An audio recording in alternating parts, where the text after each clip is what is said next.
Okay, what's up guys? And this is my update video. So, I'm gonna start saving up for one of those professional cameras because this thing has like no storage space.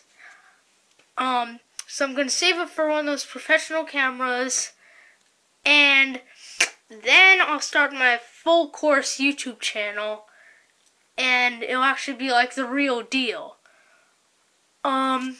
When I make the channel, I'll put up another video on this channel and send a link in the description to my new channel.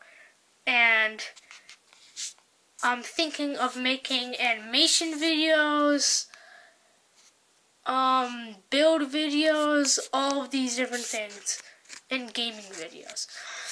So it's pretty exciting for me, but it's gonna be a while.